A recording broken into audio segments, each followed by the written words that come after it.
Hey guys, मेरा नाम doctor Sharan and welcome to NEET buddy diagram for the day figure 21.4 diagrammatic representation showing sagittal section of human brain. अब सबसे पहले what is sagittal section. Biology में कुछ different different types के sections होते हैं। सजाइटल सेक्शन होता है, कोरोनल सेक्शन होता है, लॉन्गिट्यूडनल सेक्शन होता है। अब जहाँ पे जैसा जैसा डायग्राम में जैसे जैसा सेक्शन आता है वहाँ वहाँ वैसे मैं बताते रहता हूँ। लॉन्गिट्यूडनल सेक्शन, क्रॉस सेक्शन क्या होता है, ये सब मैं आपको एक्सप्लेन कर चुका हूँ। Now today I am going to tell you first what is a sagittal section. So अगर आपका मैं फेस ड्रॉ करूँ, correct, this is just a representation. तो इसको जब हम ऐसे काटते हैं या ऊपर से अगर आप इसी चीज़ को देखोगे, this would be your front, this would be your back, ऊपर से हम देख रहे हैं यहाँ पे पूरा बाल ही बाल है। जब हम ऐसे काटते हैं, सो this is your sagittal section. ठीक है, सो ब्रेन को जब हम ऐसे ऊपर से काट रहे हैं, that is the sagittal section that you can C in the diagram. अब ह्यूमन ब्रेन जो है बहुत ही इंटरेस्टिंग होता है because it is the main control centre of everything. मतलब एक 1.5 किलो का ऑर्गन ऊपर आपके दिमाग में बैठा हुआ है, 1500 सीसी का ऑर्गन बैठा हुआ है, वो सारे के सारे बॉडी के कंपोनेंट्स को कंट्रोल कर रहा है। सब कुछ, कोई भी ऐसी चीज़ नहीं जो आप कंट्रोल नहीं कर रहा। वॉलंटरी, इनवॉलंटरी, हर एक चीज़ को कंट्रोल कर रहा है except for heart. Obviously heart is a myogenic structure, but उसमें भी there are ways in which heart को आप कंट्रोल कर सकते हो। जैसे हार्ट का रेट कभी आप इंक्रीज कर सकते हो, कभी डिक्रीज कर सकते हो। मतलब ओवरऑल हर एक स्ट्रक्चर आपके बॉडी में कंट्रोल में है of this control house that is your human brain. तो obviously it is very important to protect this structure. कुछ भी हो जाए ब्रेन को कुछ नहीं होना चाहिए, और हमारी बॉडी का ये अल्टीमेट एम होता है कि कुछ भी हो जाए हम ब्रेन को कुछ नहीं होने देंगे। तो इस प्रोटेक्शन के लिए सबसे पहले तो हमारे पास क्या क्या है। एक तो है हमारे पास cranium. Cranium is the bony cage जहाँ पे ब्रेन पड़ा हुआ है। ठीक है, then we have meninges. What is meninges? Meninges is the covering of the brain, और 3 लेयर में होते हैं ये मेनिंजेस। सबसे पहले होता है हमारा dura mater, that is the outer most layer. Then we have arachnoid, that is the middle layer. Then we have the pia mater, that is the inner most layer. ठीक है, सो जो dura mater है it is in close association with skull. Pia mater is in close association with brain tissue,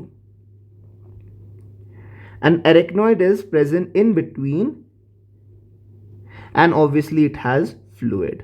हर जगह body में जो भी vital structure उसके आसपास फ्लूइड है। क्यों?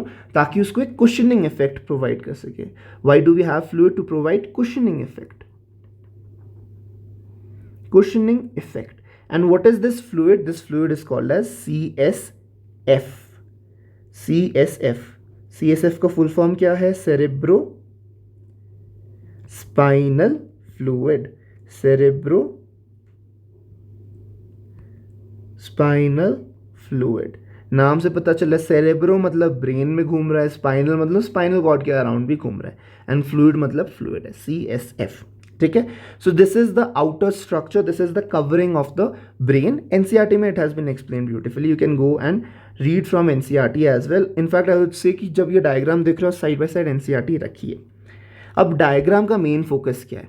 आज के इस डायग्राम का मेन फोकस है कि मैं वो सारी चीज़ें बताऊं आपको जो एनसीईआरटी में दिखाई गई है in a diagram of a brain. मतलब ये कि आपको मैं पार्ट्स और I would rather say division of the brain बताऊं कि कैसे हमने ब्रेन को फोर ब्रेन, कैसे हमने ब्रेन को mid brain and finally hind brain में डिवाइड कर रखा है। ठीक है, ये डिवीजन कैसे हुआ है ये बताना आज का इस डायग्राम का अल्टीमेट एम है। Coming to the forebrain. Forebrain में क्या क्या है? सबसे इंपॉर्टेंट पार्ट सेरेब्रम है फोर ब्रेन में। Then we have thalamus, and thalamus है तो hypothalamus. Hypo is just below the thalamus, so hypothalamus. All these 3 structures they are making your forebrain. अब cerebrum, when you see, there are certain folds in cerebrum, as you can see in the diagram. As you can see in the diagram, there are folds in cerebrum. ठीक है, ये सारे folds है cerebrum के। Why are there these folds in cerebrum? And what are these folds called? Basically हर जगह जहाँ पे भी folds होता है, क्यों होता है? To increase the amount of the tissue या इंक्रीज द सर्फेस एरिया. जैसे विलाई में फोल्ड्स है to increase the surface area, brain में फोल्ड्स है to increase the amount of tissue. छोटे से स्ट्रक्चर में, छोटे से क्रेनियम में हमको बहुत ज़्यादा नर्वस टिश्यू रखना है, बहुत सारी चीज़ें स्टोर करनी है, बहुत सारी चीज़ें कंट्रोल करनी है, तो हमको न्यूरल टिश्यू, वहाँ पे नर्व टिश्यू सबसे ज़्यादा चाहिए. अब ज़्यादा नर्व टिश्यू चाहिए का मतलब हमको उसको थोड़ा फोल्ड करके कंजेस्ट करके रखना पड़ेगा. अब इंपॉर्टेंट ये है कि फोल्ड्स समझो, these folds are called sulci and gyri. ठीक है, सल्काई एंड गायराई. अब अक्सर लोगों को कंफ्यूजन होता है what is sulci, what is gyri. Simple mnemonic है. Sulci sinks, gyri grows.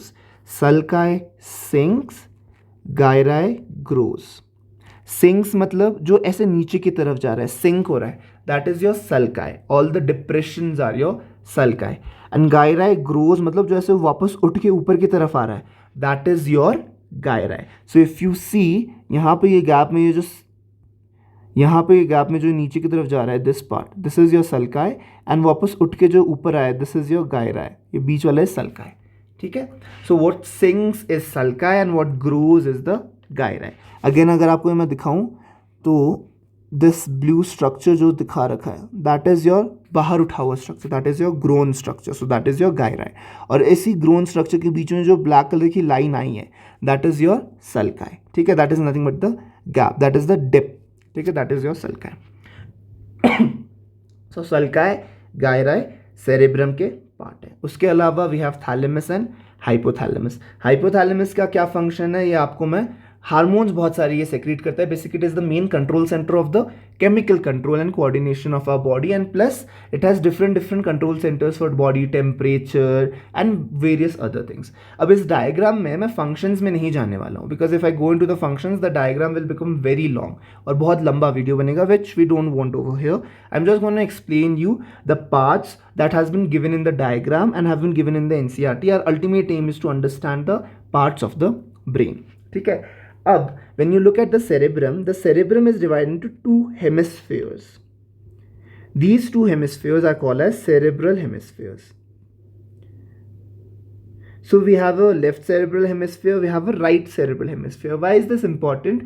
Because हमारे control centers दोनों hemisphere में नहीं होते हैं. मतलब ये कि if you are a left-handed person, then majority of times your control center would be in the right hemisphere. If you are a right-handed person, majority of the time your control center will be in the left hemisphere. I am saying majority क्योंकि कई बार ऐसा भी हो सकता है कि left-handed में left side में ही हो.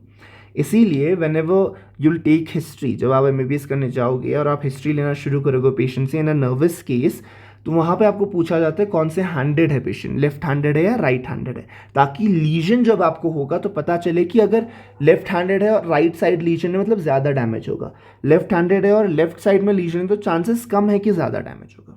ठीक है, अब ऑब्वियसली दो हेमिस्फीयर में डिवाइड किया गया है तो there has to be a connection between each other.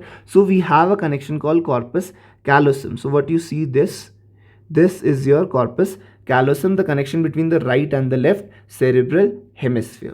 ठीक है, इसके बाद आ जाओ मिड ब्रेन में. अब मिड ब्रेन में ज्यादा चीजें नहीं है. मिड ब्रेन में एक एक्विडक्ट है.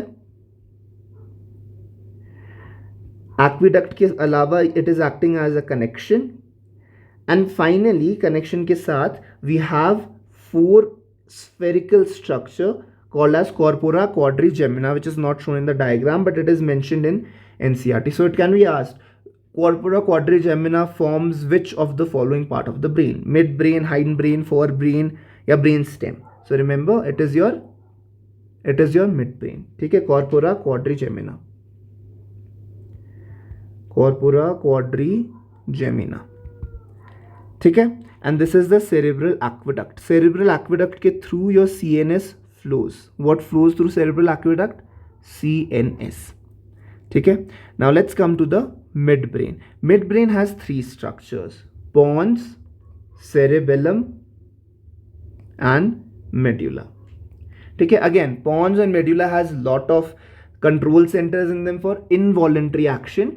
Medulla, cerebellum का function that you can see, this is the cerebellum. Cerebellum is for maintaining your balance. ठीक है, सेरेब्रम का function is maintaining your balance.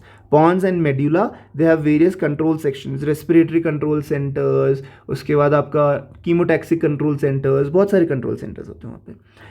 Spinal cord क्या है? Basically your medulla finally continues at spinal cord, so it continues as spinal cord. And as you can see, ये जो aqueduct आ रहा था ऊपर से, this aqueduct that was coming, it is also going down. मतलब ये कि जो हमारा CSF ऊपर था वो भी नीचे की तरफ आ रहा है. तो CSF प्रोड्यूस कहाँ होता है, CSF सर्कुलेशन कैसे होता है, all these things they are not very important, but remember primary source of CSF is your brain. Brain में कहीं पे CSF प्रोड्यूस हो रहा है और वो CSF स्पाइनल कॉर्ड में जा रहा है.